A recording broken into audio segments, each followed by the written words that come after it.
Is the Filipino martial art known as Kali a myth?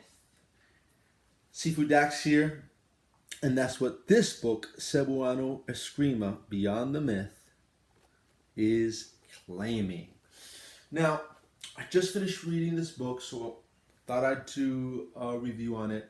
I'm going to go over some of the claims that they're making, and I'm also going to, at the end, talk about my opinion on the book. Now, the people who wrote this are Escrimadors, okay? And they did a lot of research into this book. And for those of you that don't know, in the Filipino martial arts communities, we often refer to these various martial arts by either Kali, Escrima, or Arnis.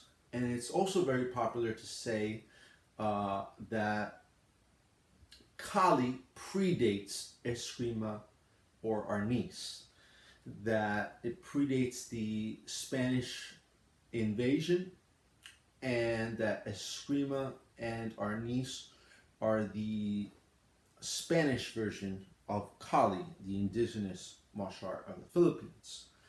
Now, the authors are not saying that there is no indigenous martial art. They're just saying that Kali specifically does not exist. Okay, so I'm going to read to you a couple passages as to why they wrote the book. Authors recently wrote that Kali differs from Arnis and Escrima because the former did not undergo the same evolution as the latter two, meaning that Kali is not diluted and thus remain pure in its form and application. But looking at these so-called Kali styles, they are not even unique. They are practically and basically the same as many Escrima and Arnis, and as lethal too. Curiously enough, many of these styles calling themselves Kali are offshoot or are derived from schools or styles considered for generations as Escrima or Arnis. Later on, this book goes into great detail documenting the original Escrimadors that were taught by the Spanish, how they came from Cebu and migrated outwards, and how a lot of people that started using the term Kali were actually trained by Escrimadors. Another passage says, Escrima undoubtedly is a product of the Filipino creativity. However, we cannot also downplay the significant contributions of the Spanish military civilian fencers, and even the clergy in its development and evolution. Now, they're not claiming that there is no indigenous martial arts of the Philippines. On the contrary, in the beginning of the book, they say, there are a few traditional Filipino martial arts that remain pure to its form and substance, meaning they didn't undergo changes or evolution and are able to preserve its pre-Hispanic expression. Native wrestling is one example. The wrestling of the Ifugao, not sure if I'm saying that right, already existed before the advent of Magellan. So they claim that wrestling and boxing were definitely there, but the word Kali is not found in any of the languages of the Philippines. The only reference to Kali is a small wooden knife that's used to cut fruit. It is not a sword, as many people will claim. Now, this brings up an interesting point that I've always talked about, that if you look up the original Filipino warriors, okay, you'll almost always see them with spears and shields, okay?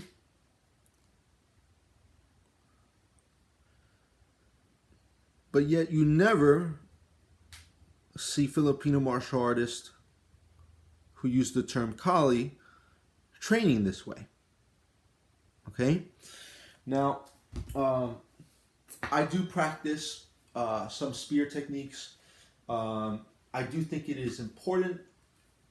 Now, a lot of people will say that the reason why uh, Filipino martial artists don't practice the spear anymore is because it's not really in use. But this could be representative of a pool cube. It could be uh, a shovel. So there's still many things naturally occurring that you could find, and I think it's I think it's an important part of the history, and not just found in the Philippines, but in almost every ancient uh, military army.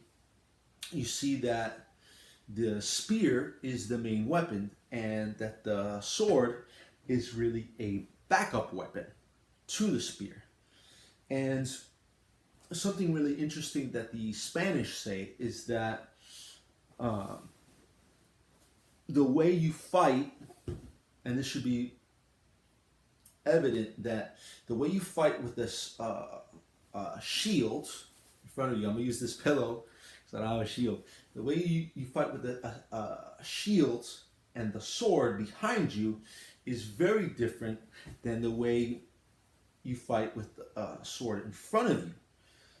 And actually, the Spanish have a term for this. They call the way of fighting with the shield in front of you, sword behind you, vulgar destreza, as opposed to having the sword in front of you as destreza verdadera. Now, what does that mean? Destreza means dexterity. More specifically, it came to mean skill with the sword. So destreza vulgar, which once again, shield in front of you, sword behind you, means vulgar dexterity, as opposed to destreza verdadera, the sword in front of you is true swordsmanship or true dexterity.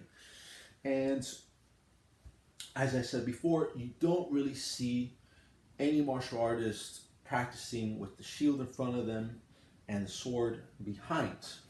Another claim that they make, because I know what a lot of you are probably thinking, well, what about silat? Silat was definitely there before the Spanish, and the book does say that.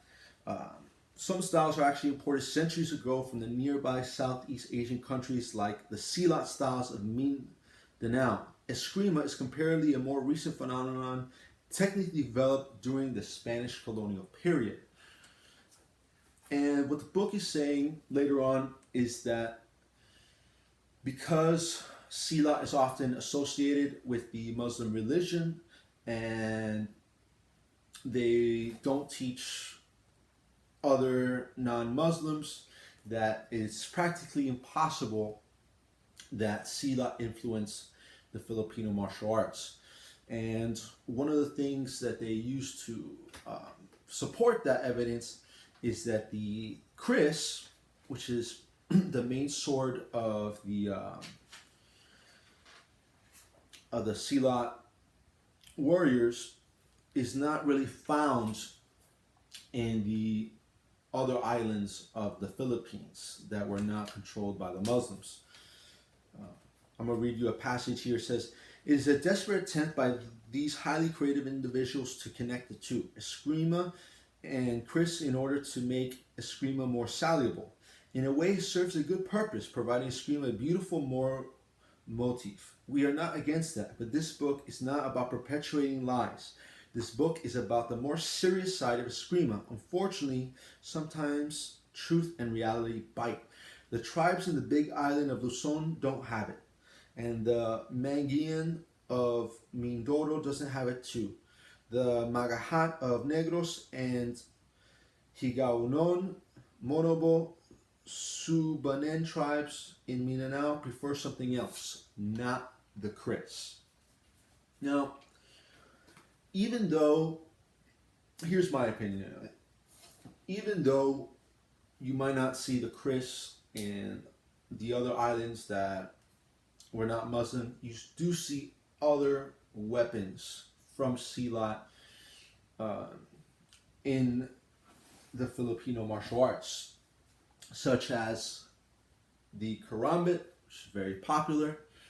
This is definitely used. Different swords, like this one that I was using earlier. In the silat styles, they'll call this a klewang. For Filipino martial artists, they call this a gayang. So very similar, as you can see. You can look those up. And there is another influence, weapons wise, from silat that I might get into at the end of the video. But you even see it in their empty hand as well. The way that they use the elbows, the way that the foot sweeps from silat are all there in Filipino martial arts. And the book goes on to talk about how the Spanish influenced or brought their Spanish fencing, and how the Japanese also imported some judo or jiu-jitsu locks, and that really is the bulk of Filipino martial arts. But if the Spanish and the Japanese brought with them their martial arts and the Filipinos adopted those styles, then it's just reasonable to believe that silat, which was there before the Japanese or the Spanish, also had an influence on the Philippines. So another point I like to bring up is that even though destreza verdadera and Filipino martial arts are very similar, or Escrima is very similar, there are some differences, pretty significant. The main one, and I'll make another video going over the different techniques so you can see them side by side. But one of the main differences is that in destreza, you always have the point of your sword directed at your opponent, okay? Whereas compared to Escrima, we don't really do that, okay? Well, sometimes you see the point up, sometimes, you see it down, and there's just always moving the stick, and there, some guys, they'll twirl it or stuff like that. Now, some people will say that that's because the Spanish outlawed the blades in the Philippines. So over time, they developed stick techniques, such as the disarms and different abanico strikes that you see, which once again are not in Spanish fencing. But the book also says that this is probably not true. This is also somewhat of a myth. Basically, what they are trying to say is that even if the Spanish were trying to outlaw the use of blades in the Philippines, that it would have been very difficult for them to impose such a law because so many islands that encompass the Philippines. But I do think that there's possibly another influence from silat, and that's called the tongat. Tongat, if you look it up, is often a slightly longer stick than what the escrimadores use, but they also use shorter sticks as well.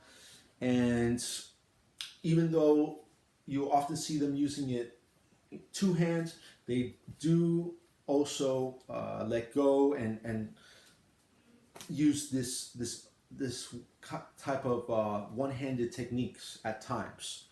So, in short, I do think this is a great book. It goes deep into Filipino culture.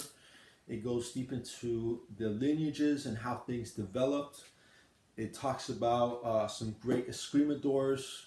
It goes over the different techniques, the different schools. Some of them favor long range, some of them favor short range. And I think any serious Filipino martial artist should definitely check it out. And if after reading it you decide not to use Kali, that's fine. Uh, if you disagree and you still want to use it, that is also fine. Me personally, I like the term Filipino martial arts because it encompasses what I consider many different things that go into what we do. It's not just stick, it's not just blade, it's also knife, it's also dumag, wrestling, the empty hand boxing, dirty boxing, and definitely check it out. It's worth the read. And if you still want to use Kali after that, then that's on you. Cheers, folks.